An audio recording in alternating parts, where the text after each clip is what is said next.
নমস্কার বন্ধুরা, সোনালীর কিচেনে সবাইকে স্বাগত। আমার আজকের রেসিপি ফুলকপি আর মেথির শাক দিয়ে এক অসাধারণ স্বাদের পকোড়া। খুব সামান্য কিছু উপকরণ দিয়েই এই পকোড়াটা বানিয়ে নেওয়া যায়, কিন্তু তার স্বাদ হয়ে ওঠে অসাধারণ। আসুন দেখে নেওয়া যাক কিভাবে বানাবো। এখানে একটা ছোট সাইজের ফুলকপি কেটে লবণ জলে ভিজিয়ে রেখে দিয়েছি, যাতে ফুলকপির গায়ে কোনো পোকা লেগে থাকলে সেগুলো বেরিয়ে যাবে। এরপর আরো ২-৩ বার ধুয়ে নিয়ে গ্রেট করে নেব। ওপরের ফুলটুকুকেই গ্রেট করব, ডাঁটিগুলো গ্রেট করব না। এরপর এতে সামান্য একটু লবণ মাখিয়ে ১০ মিনিটের মতো ঢেকে রেখে দেবো।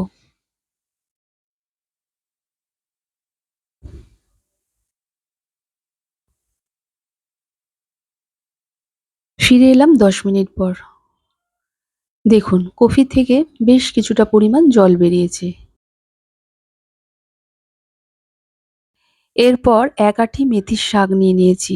মেথির শাকের পাতাগুলোকে নিয়েছি, ডাঁটিগুলো নিইনি। পাতাগুলো ভালো করে ধুয়ে জল ঝরিয়ে নিয়েছি। এরপর এগুলো কফির মধ্যে দিয়ে দেবো। ডাঁটিগুলো ব্যবহার করবেন না, শুধু পাতাগুলোই ব্যবহার করবেন। এতে ১ চামচ আদা বাটা আর ৪ টে কাঁচা লঙ্কা বাটা, আদা বাটা করে নিয়েছি সেটা দিয়ে দিলাম। সাথে ১ চামচ জিরে গুঁড়ো, ১/২ চামচ হলুদ গুঁড়ো, ১/২ চামচ লাল লঙ্কার গুঁড়ো, ৩ টেবিল চামচ বেসন আর ২ টেবিল চামচ চালের গুঁড়ো দিয়ে নিলাম। সাথে স্বাদ অনুযায়ী লবণ দিয়ে নেবো। লবণটা অবশ্যই খেয়াল করে দেবেন। আগে কফির মধ্যে সামান্য একটু আমরা লবণ মাখিয়ে রেখেছিলাম। এটা দিয়ে ভালো করে মাখিয়ে নেবো।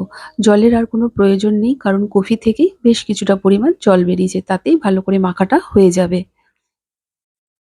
আপনাদের কাছে অনুরোধ রইল, আমার রেসিপিগুলো যদি ভালো লেগে থাকে প্লিজ আমার চ্যানেলটিকে সাবস্ক্রাইব করবেন আর পাশে থাকা বেল আইকনটি অবশ্যই প্রেস করবেন। এতে আমি যাই রেসিপি আপলোড করি না কেন নোটিফিকেশন সবার প্রথম আপনার কাছে গিয়েই পৌঁছাবে। মাখাটা আমার ভালোভাবে হয়ে গেছে। এবার এগুলো পকোড়া শেপে ভেজে নেব। আমি এরকম চ্যাপ্টা চ্যাপ্টা শেপ দিয়ে ভাজছি। ২ রকম শেপে ভাজবো। একটা চ্যাপ্টা শেপে ভাজছি, আরেকটা লম্বা লম্বা শেপ দিয়ে ভেজে নেব।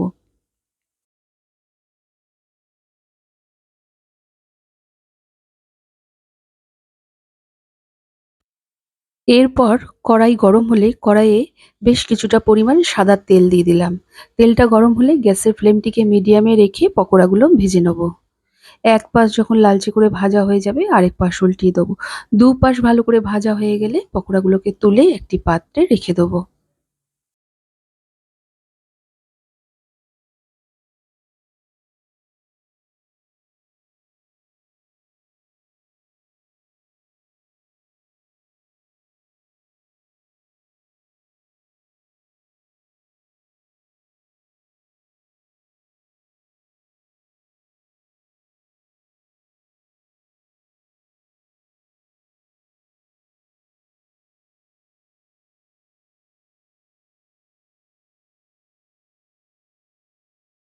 সেকেন্ড ব্যাচের পকোড়াগুলো একইভাবে ভেজে নেব।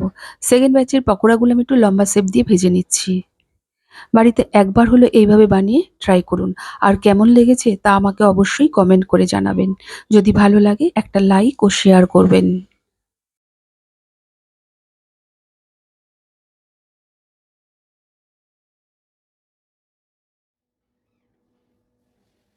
প্রথম পাতে ডাল ভাতের সাথে যেমনি খেতে ভালো লাগবে, তেমনি সন্ধেবেলায় চায়ের সাথে সার্ভ করা যাবে। ওপরটা খুব সুন্দর ক্রাঞ্চি হয়েছে। এখন এগুলোকে সামান্য একটু বিট লবণ ছড়িয়ে সার্ভ করব। আজকের মতো এতটুকু। আবার হাজির হয়ে যাব নতুন কোনো রেসিপির সাথে। সকলে ভালো থাকুন, সুস্থ থাকুন। ধন্যবাদ।